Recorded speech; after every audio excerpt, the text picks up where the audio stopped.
Recentemente eu tive o privilégio de poder assistir no cinema O Poderoso Chefão. Eu nunca na minha vida pensei que eu teria essa oportunidade, mas em função do aniversário de 50 anos do lançamento desse clássico, o filme foi exibido aí em diversas cidades Brasil afora. Foi uma experiência incrível, indescritível em alguns aspectos, de perceber detalhes que eu ainda não tinha percebido, mesmo tendo assistido esse filme inúmeras vezes. E uma das coisas que me chamou a atenção quando eu estava saindo do filme foi que um amigo meu que foi assistir ao filme comigo perguntou o seguinte: como é que afinal de contas o Don Corleone sabia que o tempo inteiro quem estava por trás dos ataques à sua família e das traições era o Dom Barzini e não o Philippe Tattaglia, como a gente é levado a crer em vários momentos do filme? Essa é uma questão bem curiosa, muitas pessoas se fazem essa mesma pergunta, eu já me perguntei isso várias vezes. E eu resolvi então fazer um vídeo sobre isso, né, explicando como eu acho que o Dom Vito Corleone descobriu naquela reunião entre as 5 famílias que na verdade quem estava por trás de tudo era o Dom Barzini. Fica até o fim do vídeo então que eu vou tentar explicar como eu acho que o Dom Vito descobriu tudo, vou tentar analisar um pouco também aquela cena genial da reunião entre as 5 famílias e também vou tentar dizer como isso foi brilhantemente bem construído ao longo do filme. Se possível, se inscrevam aqui no canal, deixem uma curtida do vídeo e um comentário aqui embaixo dizendo o que estão achando desses conteúdos. Isso ajuda bastante para que eu possa continuar fazendo vídeos assim.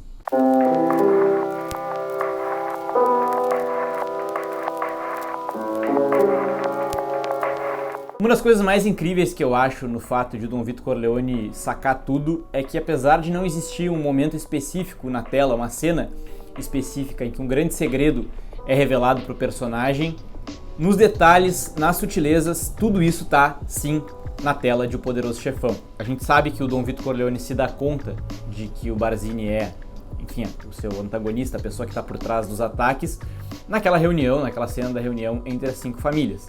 Porém é possível que a gente assista aquela cena, muitas pessoas podem ver aquela cena e não perceber o momento em que o personagem se dá conta.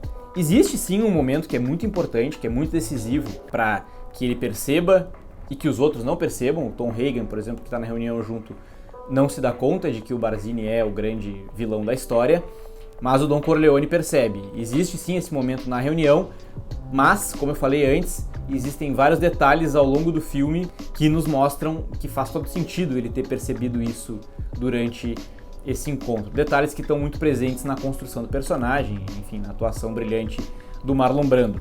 Logo no começo do filme, quando a gente acompanha as reuniões que o Dom Vito Corleone está tendo durante o casamento da sua filha, a gente percebe um traço que é imprescindível para entender esse personagem e para entender como que ele acaba sacando tudo. A gente vê seja durante a reunião com o Bonacera, em que é a primeira cena do filme, a cena de abertura, né, uma cena muito genial de conversa entre esses dois homens, que o Bonacera tá ali pedindo um favor, mas ali se trata de um homem que nunca respeitou aquela pessoa que está na sua frente. Ele sempre viu o Dom Vito como alguém que escolheu levar uma vida criminosa no seu país estrangeiro, ao contrário dele, que optou por seguir todas as regras, mas agora ele está nesse dilema de ver que ele não foi, né, de nenhuma forma recompensado por isso, que ele foi maltratado pelo sistema no qual ele acreditou. E a gente vê também a grande negociação entre os dois ali. O Bonacera está querendo pedir um favor, o Dom Vito está prestes a conceder esse favor, mas ele faz uma leitura brilhante daquele personagem que está ali na sua frente, que é a de que ele não respeita ele. E tudo que o Dom Vito quer naquele momento é dobrar o Bonacera, conquistar o respeito e a lealdade dele. Para ele isso é muito mais importante do que qualquer dinheiro ali que o proprietário da casa funerária possa oferecer.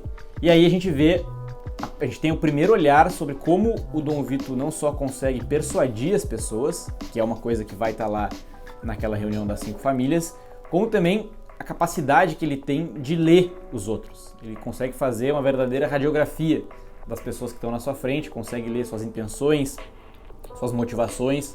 Isso é um traço do personagem que nos é apresentado logo de cara e que é brilhantemente bem construído ao longo de todo o filme. Logo depois tem uma cena bem rápida em que o confeiteiro que fez o bolo do casamento vai pedir um favor pro Dom Vito. Ele está visivelmente envergonhado porque ele quer pedir que o rapaz que a gente entende que engravidou a filha dele não seja deportado do país, e ele tem vergonha de dizer o que ele realmente está querendo pedir, e antes que ele precise dizer qualquer coisa, o Dom Vito Corleone se antecipa e saca o que ele está querendo e já diz que o favor vai ser concedido. E ele fica, enfim, visivelmente muito feliz. É uma cena bem rápida e engraçada de algumas formas, em que a gente já vê também essa capacidade do personagem que eu tô falando. Existem outros momentos, tá? Como eu falei, isso é algo construído ao longo de todo o filme e por isso vai fazer sentido lá na frente. A gente pode citar aqui, por exemplo, o fato de que o Dom Vito está sempre testando os seus filhos, especificamente aqui falando do Santino, que é a pessoa que vai ser, né, a primeira na linha de sucessão ali para chefiar a família. E a outra é o Tom Hagen, que está, né, nesse momento de transição de advogado para consigliere, posição, né, de muita importância. Por exemplo, quando o Johnny Fontaine chega no escritório do Dom Vito, ele manda chamar o Santino, que estava até aquele momento num outro quarto traindo a sua esposa.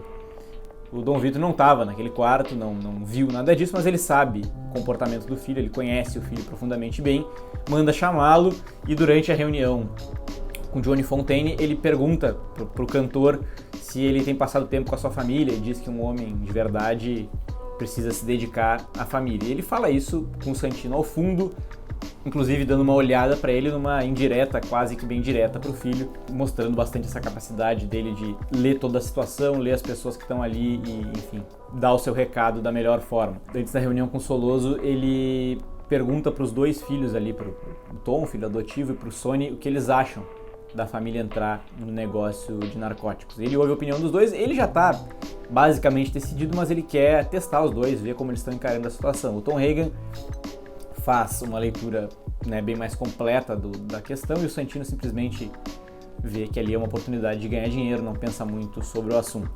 E durante a reunião com o Soloso, aí sim, essa é bem emblemática para a gente entender tudo isso que eu estou falando, que é o fato de ele conseguir ler as pessoas mesmo em situações, né, mais tensas. A gente vê ao longo do filme que o Dom Vito Corleone, apesar de ser, né, um homem muito poderoso e um chefe de uma das maiores famílias criminosas dos Estados Unidos, ele é um homem que preza muito pela educação, pelo respeito e pela elegância, apesar dele ser uma pessoa bastante simples. E quando ele bate o olho no Soloso, ele já julga como um homem extremamente vulgar e desrespeitoso, que é exatamente o que a gente vê na tela.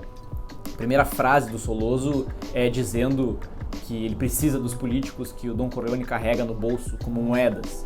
Isso é uma maneira, né, bem vulgar de se conduzir uma negociação, mesmo que ela seja para se decidir sobre o futuro do narcotráfico na cidade de Nova York. Isso já mostra um traço bem importante daquele personagem ali também, que a gente está sendo apresentado como um dos vilões da história. Só para mostrar um símbolozinho bem rápido disso que eu estou tentando explicar, quando o Dom Vito senta do lado do Soloso para conversar com ele, ele dá uma limpadinha bem rápido na perna dele.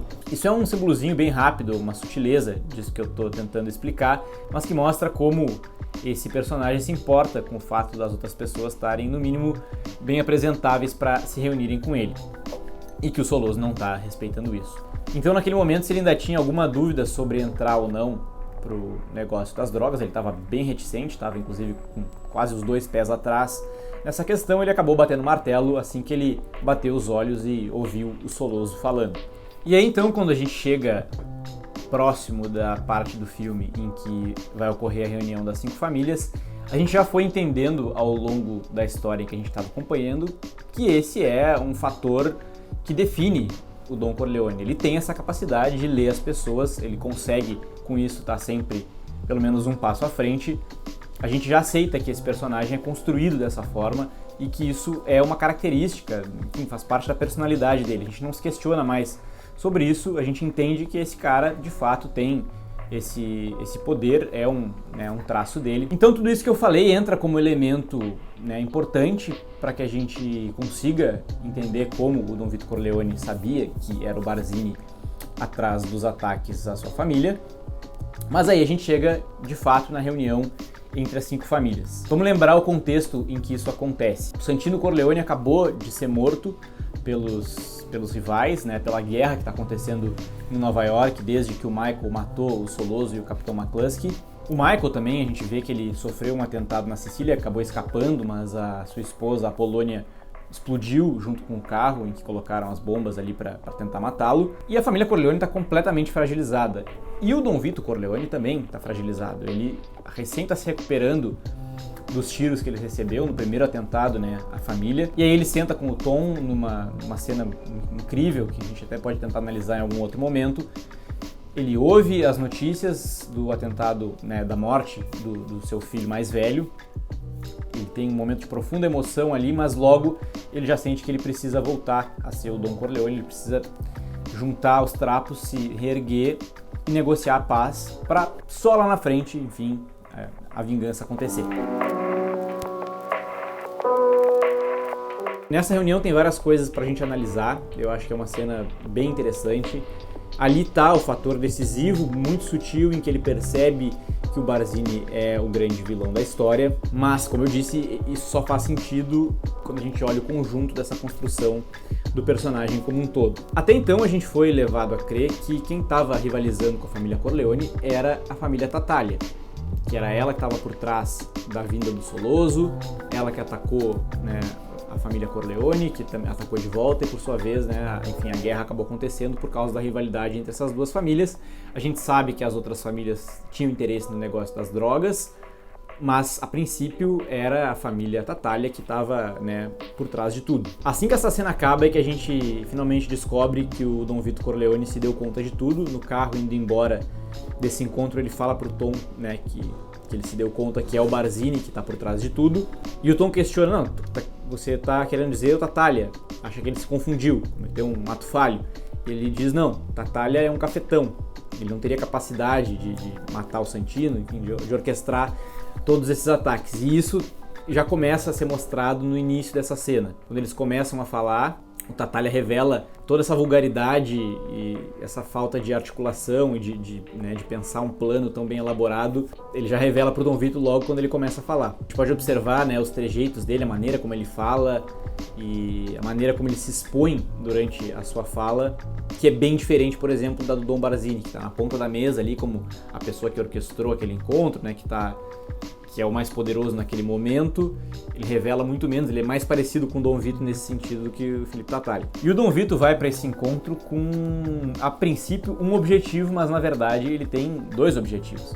O objetivo óbvio, que a gente sabe, pelo que a gente está vendo na tela e pelo que ele fala para os outros, é selar a paz entre as famílias para que o Michael Corleone, né, seu filho que está exilado na Sicília, possa voltar com segurança. Ele já sofreu um atentado, outros podem acontecer, né? O objetivo ali é dizimar a família Corleone e ele quer negociar a paz. Para isso, ele está pronto a fazer concessões, né, com relação ao negócio das drogas, mas ele tem um objetivo oculto, né, que é descobrir quem é o traidor. Isso a gente só vê depois, né, na cena do carro dele conversando com o Tom, em que ele fala que ele se deu conta que é o Dom Barzini. Mas ali, ainda que até a gente não saiba, ele tem esse objetivo oculto de descobrir quem, afinal de contas, é o grande vilão da história, né, do ponto de vista deles. Então é genial a gente observar como ele vai falando, como ele vai articulando, negociando, fazendo as concessões que ele precisa fazer e, ao mesmo tempo, lendo toda a situação, todas as pessoas que estão naquela sala. Ele vai fazendo o seu discurso, que acaba se tornando uma conversa mais direta com o Felipe Tattaglia. Eles, de fato, têm uma rixa ali. E até então,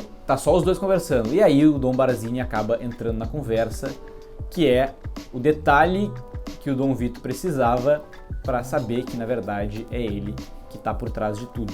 Ele fala que os tempos mudaram, que o Dom Vito precisa saber que é necessário compartilhar, né? Se eles são amigos, eles precisam ajudar uns aos outros.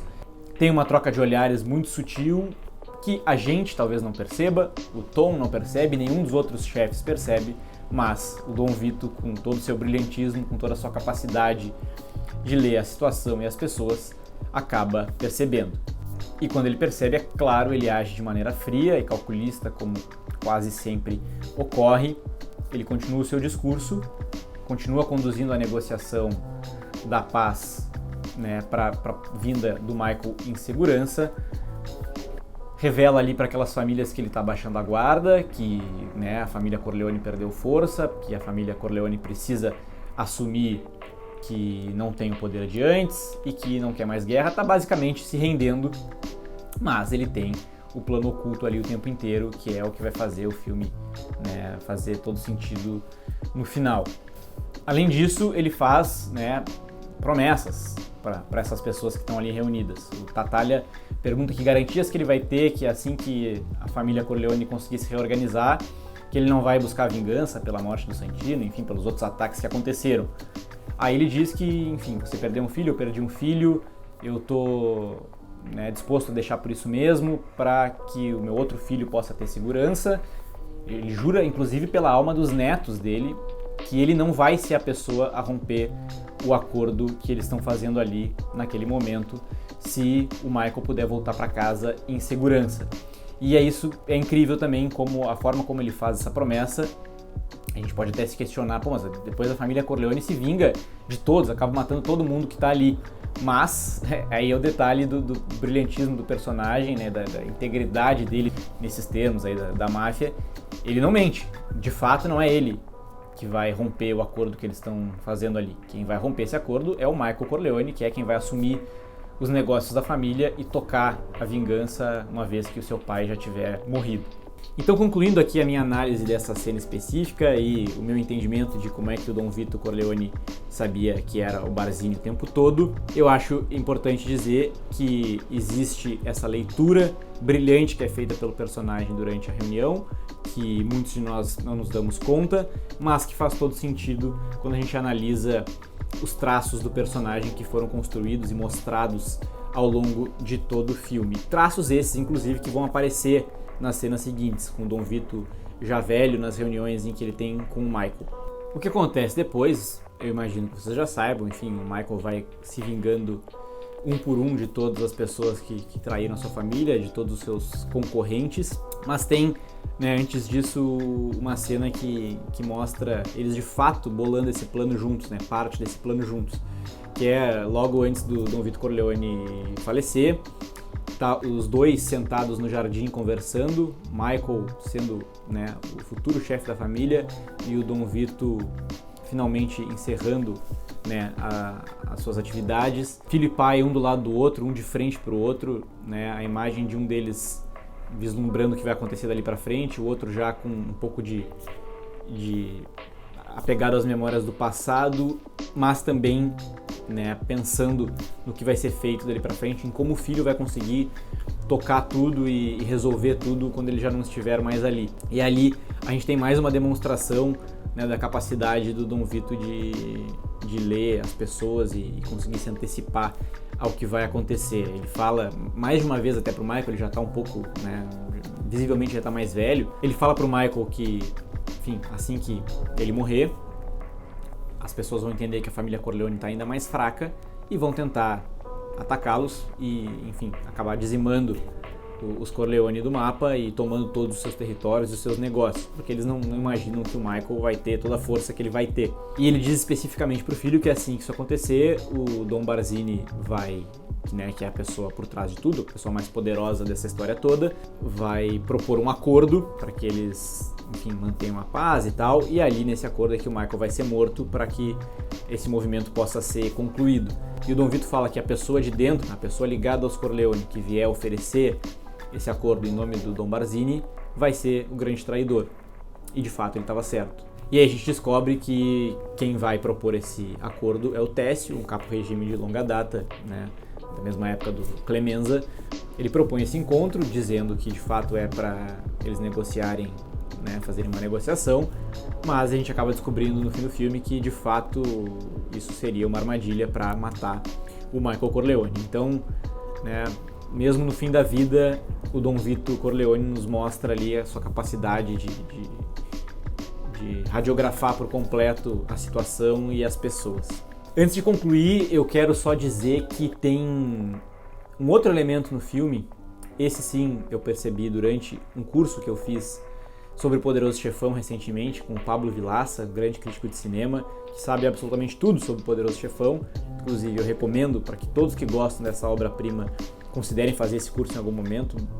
Me abriu a cabeça de uma maneira incrível, me revelou detalhes que eu nem esperava a respeito desse filme. Enfim, já acabou, mas eu ainda estou um pouco impactado e feliz de ter feito esse curso.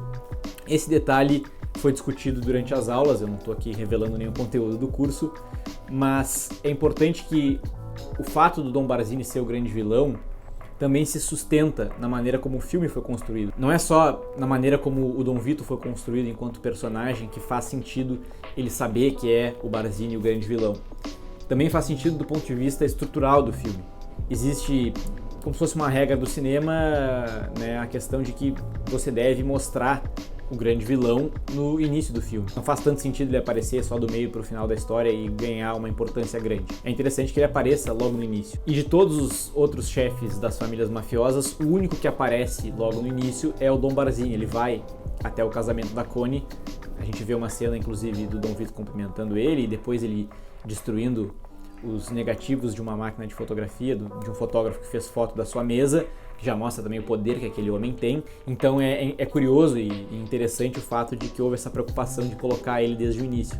O Tattaglia, que é quem a gente é levado a crer que é talvez o grande vilão, não aparece no início da história. Mesmo na reunião com o Soloso, que eles falam o nome dele, ele ainda não apareceu. Então até nisso o Poderoso Chefão foi brilhante. Até na construção da estrutura do filme houve essa preocupação de que o fato do grande vilão ser o Dom Barzini fizesse sentido ao longo de toda a narrativa. Mais uma vez, considerem uma inscrição aqui no canal. Se vocês gostaram desse vídeo, deixem o like aqui embaixo. Eu estou descobrindo que isso faz toda a diferença.